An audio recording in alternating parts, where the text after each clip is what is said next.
Halo, senang sekali Anda bisa bergabung lagi sama kami. Halo semua. Hari ini kita mau benar-benar dalam ini soal Liga Konferensi UEFA musim 2025-26.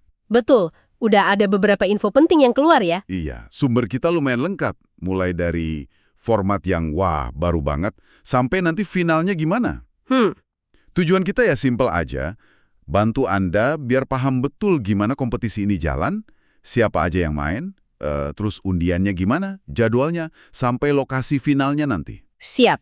Biar nggak bingung pas nonton nanti ya. Nah, itu dia. Oke, mari kita bedah ini.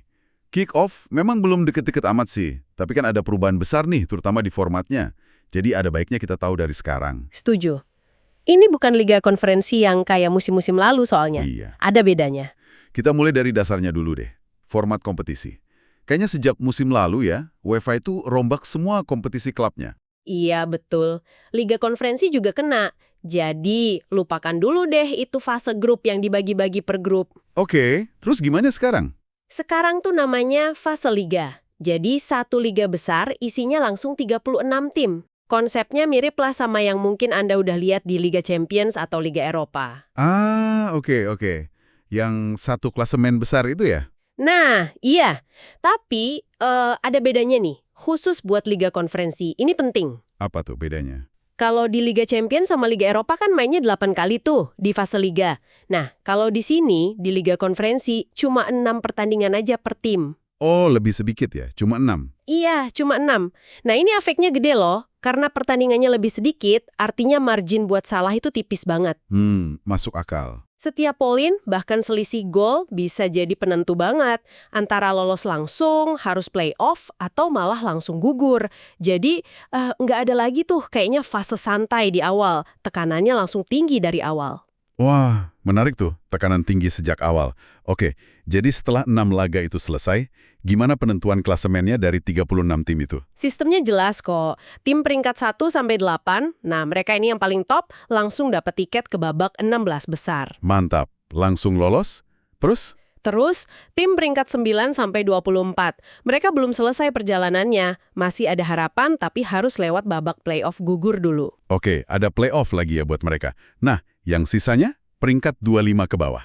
Nah, kalau yang peringkat 25-36, ya mohon maaf, perjalanan Eropa mereka musim itu selesai di fase liga. Langsung eliminasi. Oke, jadi jelas ya pembagiannya. Coba kita bahas dikit soal playoff gugur ini. Ini penting soalnya. Boleh.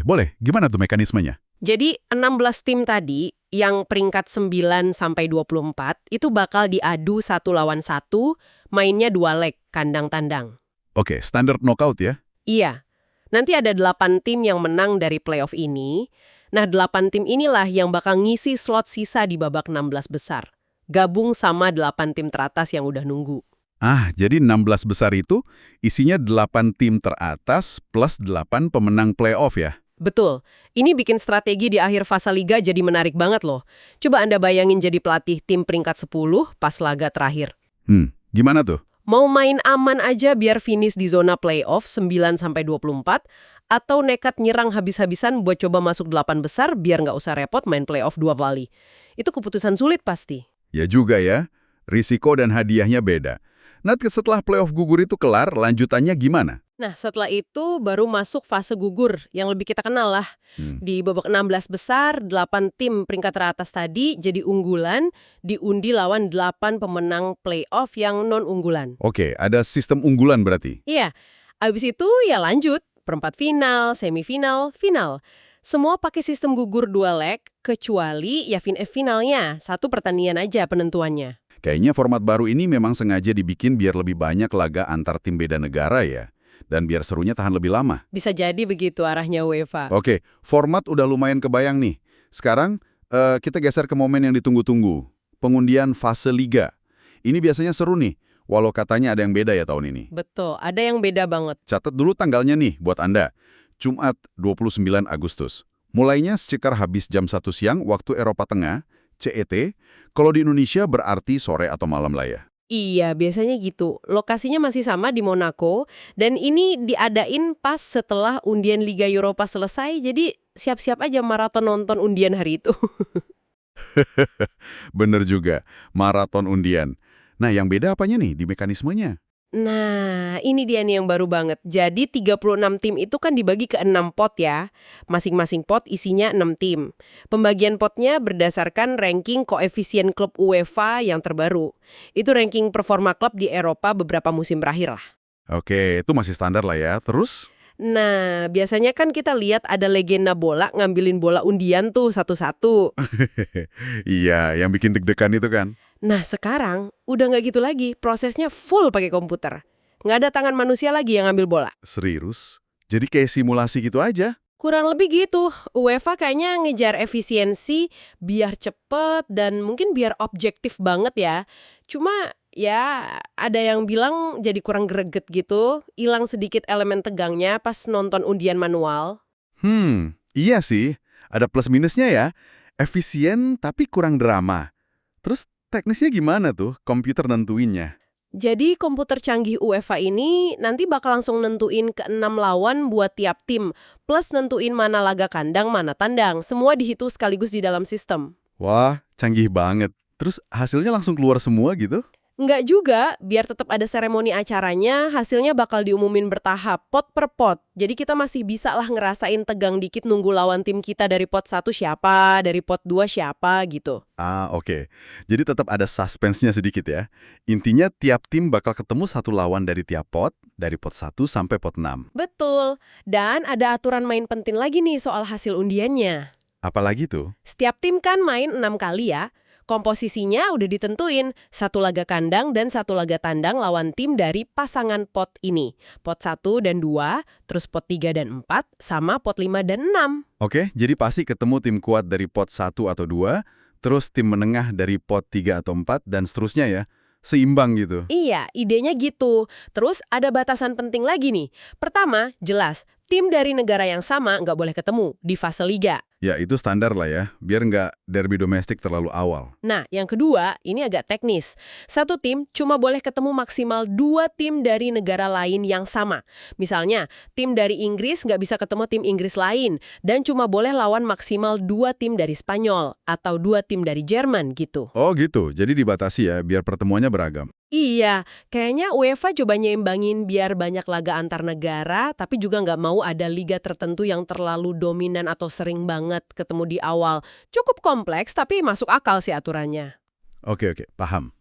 Nah, buat Anda yang mau nonton langsung proses undian canggih ini, biasanya bisa kan ya? Bisa banget. Biasanya UEFA nayangin live streaming di situs resmi mereka, uefa.com. Jadi bisa dipantengin di sana. Sip. Lanjut ke pertanyaan berikutnya nih. Siapa aja sih yang bakal main di Liga Konferensi 2025-2026 ini? Tadi kan dibilang 36 tim ya? Betul, 36 slot. Nah, pas kita rekaman ini katanya baru 2 tim ya yang udah pasti lolos. Iya, info terakhir baru 2. Ada AEK Larnaka dari Siprus sama Sparta Praha dari Republik Ceko. Kok baru 2? Gimana ceritanya mereka bisa lolos dulutan? Kemungkinan besar sih karena mekanisme khusus ya. Bisa jadi juara liga atau piala di negara mereka yang koefisiennya memungkinkan, atau bisa juga limpahan dari kualifikasi Liga Champions atau Eropa musim sebelumnya. Aturannya agak rumit di situ. Oke. Berarti masih ada 34 tempat kosong dong? Gimana cara ngisinya tuh? Nah, mayoritas 23 tim itu datangnya dari jalur klasik kompetisi ini. Mereka pemenang babak playoff kualifikasi Liga Conference. Itu babak kualifikasi yang panjang, banyak tim dari seluruh Eropa ikut. Oke, 23 dari kualifikasi Liga Konferensi sendiri. Terus sisanya? 11 lagi? Nah, 11 ini yang unik. Mereka ini tim-tim yang sebenarnya ikut babak playoff kualifikasi Liga Eropa, tapi kalah di situ. Oh, jadi yang gagal di kualifikasi Liga Eropa nggak langsung pulang? Enggak, mereka turun kasta, dapat tempat di fase Liga Conference ini. Kayak Betul. kesempatan kedua gitulah. Wah, menarik juga sistemnya. Jadi ada hubungan antar kompetisi ya? Banget. Ini juga bagus buat kualitas Liga Konferensi, karena tim-tim limpahan dari Liga Eropa ini seringnya punya reputasi dan kekuatan yang lumayan bagus. Jadi persaingannya makin ketat. Oke, jadi pesertanya bakal campur aduk banget ya. Biar Anda bisa siap-siap nonton atau tandain kalender, ini nih jadwal pentingnya Liga Konferensi 2025-2026. Dicatat ya. Siap. Pengundian fase Liga tadi Jumat 29 Agustus 2025. Terus, laga pertamanya, Matchday 1, itu Kamis 2 Oktober 2025. Oke, awal Oktober mulai. Fase Liga selesai di matchday 6, itu Kamis 18 Desember 2025. Paslah sebelum libur akhir tahun. Jadi sebelum Natal udah kelar fase Liga. Iya. Terus ada jeda musim dingin, lanjut lagi pengundian playoff gugur itu Jumat 16 Januari 2026.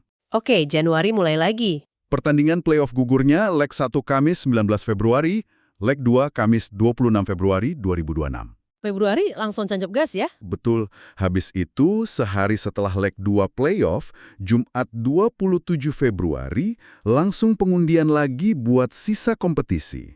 Babak 16 besar, perempat final sama semifinal. Dipetakan langsung jalurnya. Wah, efisien juga ya. Babak 16 besarnya main Maret. Leg 1 tanggal 12, leg 2 tanggal 19 Maret 2026. Perempat final main April. Leg 1 tanggal 9, leg 2 tanggal 16 April 2026. Semifinal main akhir April dan awal Mei. Leg 1 tanggal 30 April, leg 2 tanggal 7 Mei 2026. Padat juga ya jadwal terutama Februari-Maret itu. Iya, dan puncaknya final. Hari Rabu 27 Mei 2026. Dicatat tuh 27 Mei 2026. Melihat jadwal ini, bener kata Anda Februari sama Maret itu krusial banget. Mulai dari playoff yang nentuin nasib, langsung disambung undian dan laga 16 besar. Iya, nggak ada nafasnya kayaknya. Buat Anda yang ngikutin tim tertentu, ya ini periode penentuannya nih. Buat penonton netral juga seru, banyak laga penting beruntun. Jadi tahu jadwal ini, ya lumayan lah buat ngatur waktu nonton. Nah, betul. Dan semua pertandingan itu kan ujung-ujungnya ke satu malam. Final. Musim 2025-26 ini finalnya di mana tadi? Rabu 27 Mei 2026 di Red Bull Arena, Leipzig, Jerman. Leipzig ya, kota yang lagi naik daun sepak bolanya. Iya, ada sedikit info menarik nih soal stadionnya. Kapasitasnya lumayan gede, sekitar 47.800 penonton. Wah, cukup besar ya? Dan ini stadion sepak bola terbesar di wilayah Jerman Timur loh. Jadi ada keunikan geografisnya juga. Oh iya, baru tahu saya. Tapi ada detail kecil nih.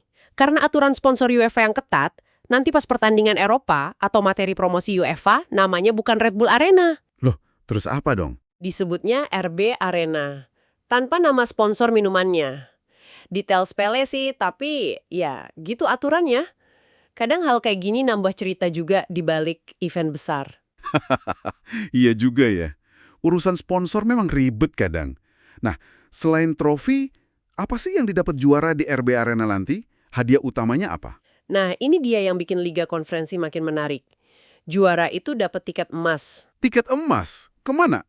Langsung lolos otomatis ke fase Liga-Liga Eropa musim depannya, 2026-27. Ini lompatan besar, jalur pintas ke kompetisi yang levelnya di atasnya. Wah, hadiah yang signifikan banget ya. Banget. Tapi ada tapinya nih. Kalau si tim juara itu ternyata udah dapet tiket Liga Champions dari liga domestik mereka. Misalnya finish di posisi top di liga lokal gitu ya. Iya, betul. Nah, kalau gitu tiket otomatis ke Liga Eropa ini nggak dipakai sama mereka. Nanti biasanya dialokasikan ke tim lain sesuai aturan UEFA. Oh, oke. Jadi nggak hangus gitu aja ya tiketnya. Enggak, jadi intinya apa? Juara Liga Konferensi itu bukan cuma soal angkat piala, tapi juga buka pintu ke panggung yang lebih gede musim berikutnya. Insentif yang kuat banget lah buat semua tim. Oke, jelas banget soal hadiahnya. Baiklah, kayaknya udah semua aspek penting kita bahas ya. Sebelum tutup, kita rangkum sedikit yuk poin-poin utamanya. Boleh, biar makin nempel di ingatan Anda. Oke, pertama format baru fase Liga. 36 tim, main cuma 6 kali per tim. Peringkat 1-8 langsung 16 besar, 9-2-4 ke playoff, sisanya gugur. Kedua, pengundiannya revolusioner. Full komputerisasi. Tanggalnya 29 Agustus di Monaco. Ketiga, pesertanya 36 tim. 2 udah pasti, 23 dari kualifikasi UECL, 11 lagi impahan dari kualifikasi UEL. Keempat, jadwal pentingnya. Mulai Oktober 2025, puncaknya final 27 Mei 2026 di RB Arena, Leipzig. Dan kelima, hadiah juaranya. Tiket langsung ke fase Liga Eropa musim depan. Komplit ya? Komplit banget. Nah, sebagai penutup nih, saya jadi kepikiran satu hal buat Anda renungkan. Apa tuh? Kan pasal Liga ini cuma 6 pertandingan ya. Artinya, tiap laga itu bobotnya gede banget buat nentuin nasib. Lolos langsung, playoff, atau eliminasi. Nah, menurut Anda, ini bakal ngubah cara main tim-tim nggak sih? Maksudnya gimana? Apakah tim-tim mungkin yang biasanya nyerang jadi lebih hati-hati gitu, lebih pragmatis demi ngamanin poin? Atau malah sebaliknya, justru karena nggak boleh salah, tekanannya tinggi malah bikin lebih banyak pertandingan yang terbuka, saling serang, penuh resiko dari awal banget. Karena kan nggak ada waktu buat main aman. Wah, pertanyaan menarik banget itu. Jadi penasaran gimana nanti kenyataannya di lapangan ya? Bakal lebih taktis atau malah lebih nekat ya tim-timnya? Nah, itu dia. Menarik buat kita amati bareng-bareng musim depan. Oke deh. Pemikiran yang bagus untuk menutup pembahasan kita kali ini. Tuntas sudah ya penelusuran mendalam kita soal Liga Konferensi UEFA 2025-2026. Semoga bermanfaat buat Anda semua. Terima kasih banyak Anda sudah menyimak sampai akhir. Sampai ketemu lagi di kesempatan berikutnya.